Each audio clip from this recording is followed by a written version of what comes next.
To doubt busters. आप जानते हैं समर का टाइम आ गया है, गर्मियाँ बहुत पड़ने लगी हैं, दिन भी गर्म हो गए हैं। तो चलिए गर्मी को देखते हुए फटाफट हम कुछ समर से रिलेटेड फ्रेजेस को सीखते हैं। अब समर फ्रेजेस इंग्लिश में पहली चीज़ मैं आपको बता देता हूँ, फ्रेजेस क्या होते हैं। फ्रेजेस होते हैं ग्रुप ऑफ वर्ड्स होते हैं। अब समर फ्रेजेस यानी कि समर के अंदर ये फ्रेजेस यानी समर से रिलेटेड ये फ्रेजेस हैं, आप उन्हें अपनी इंग्लिश के अंदर डाल सकते हैं और अपनी इंग्लिश को और भी बेहतर बना सकते हैं। तो पहला फ्रेज है सोकिंग अप द सन।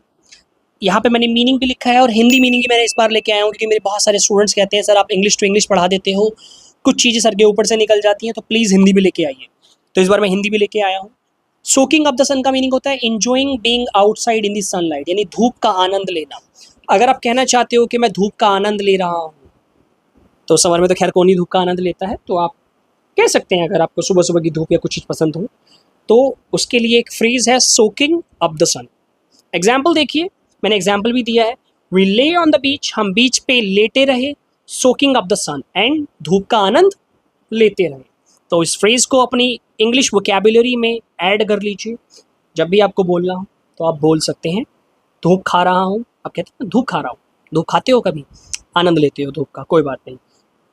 चलिए सेकंड फ्रेज की तरफ चलते हैं। Phrase second, beat the heat. Beat the heat का मीनिंग होता है find ways to stay cool in hot weather. अब गर्मियों में आप कूल कैसे रहते हो, गर्मी में राहत कैसे पाते हो। जब भी आप कहते हो यार गर्मी में राहत पानी है, इस फ्रेज को आप इंग्लिश में कैसे कहोगे, आप कह सकते हो बीट द हीट। एग्जाम्पल समझते हैं, वी वेंट स्विमिंग, हम स्विमिंग पे गए, क्या करने के लिए गए, टू बीट द हीट, गर्मी से राहत पाने के लिए हम स्विमिंग पे गए।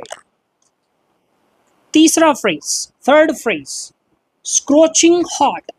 स्क्रोचिंग हॉट का मीनिंग होता है एक्सट्रीमली हॉट वेदर, बहुत ही गर्मी का वेदर, यानी बहुत ज़्यादा गर्म दिन को आप कहते हो, या फिर बहुत ज़्यादा गर्मी को आप कहते हो, बहुत गर्मी है, स्क्रोचिंग हॉट है। It is scorching hot today, आज बहुत गर्मी है। एग्जाम्पल देखो, it is scorching hot today, don't forget your hat, अपनी हैट को, क्या कहते हैं हैट को हिंदी में, हिंदी को हैट को तो कैप नहीं कहोगे, हैट को हैट कहते हैं, है ना। हैट होती है जो चारों तरफ से गोल होती है, उसे हैट कहते हैं। तो अपनी हैट को लेना मत भूलना। तो थर्ड फ्रेज हमने पढ़ा स्क्रोचिंग हॉट। चलिए फोर्थ फ्रेज को पढ़ते हैं। Fourth phrase, a breath of fresh air, meaning a pleasant change, often literally cool air, ताजी हवा या सुखद बदलाव, ताजी हवा खाना। एग्जाम्पल पढ़ते हैं, after the heat wave. Heat wave क्या होती है कि जो गर्मी में लू चलती है ना, उसे कहते हैं हीट वेव। तो यहाँ पे आप लिख सकते हो, अब देखो लू क्या होती है, लू ना एरिया स्पेसिफिक नेम है गर्म हवा का। कहीं पे लू कहते हैं, कहीं पे उसे ऑस्ट्रेलिया में इसका अलग नाम है, अमेरिका में अलग नाम है, ओके तो अलग अलग नाम है। हमारे इंडिया में इसे लू कहते हैं, स्पेशली नॉर्थ इंडिया में इसे लू कहते हैं। तो आफ्टर द हीट वेव, लू के बाद the rain was a breath of fresh air, जब बारिश हुई, बारिश में हमने ताजी हवा खाई, a breath of fresh air. Fifth phrase की तरफ चलते हैं, summer phrase fifth, fun in the sun, यानी धूप में मज़ेदार समय बिताना। अब मुझे नहीं लगता कि आप गर्मियों में मज़ेदार समय बिता पाओगे बाहर, स्पेशली धूप में। तो इसका इंग्लिश मीनिंग होता है enjoyable outside activities in summer. अब देखो इंजॉयबल एक्टिविटीज़ आप कर रहे हो समर में, तो सब कह सकते हो fun in the sun. Example, the kid had fun in the sun at the water park. अगर आप वाटर पार्क जा रहे हो तो फन इन द सन कर सकते हो, ओके। तो अगर आप किसी को कहते हो कि भाई मैं कल वाटर पार्क गया था और वहाँ पे मैंने बहुत मज़ा किया धूप के अंदर, मतलब कि धूप तो ऑब्वियसली है ही, जो वाटर पार्क में आप जा रहे हो आपने वहाँ बहुत मज़ा किया, तो आप कह सकते हो yesterday I went to a water park where I had fun in the sun. तो आपका फिफ्थ फ्रेज मिला fun in the sun. Sixth phrase देखते हैं। सिक्स्थ फ्रेज कहता है हॉट एज ओवन, यानी कि तंदूर जितनी गर्मी, very hot, often use for places और रूम। अगर आप किसी ऐसे कमरे में बैठे हो जहाँ पे बहुत गर्मी है, तो कह सकते हो भाई it is hot as oven, my car was hot as oven, my car was as hot, okay तो एज एक्स्ट्रा लग गया है, सॉरी इसे मैं काट देता हूँ।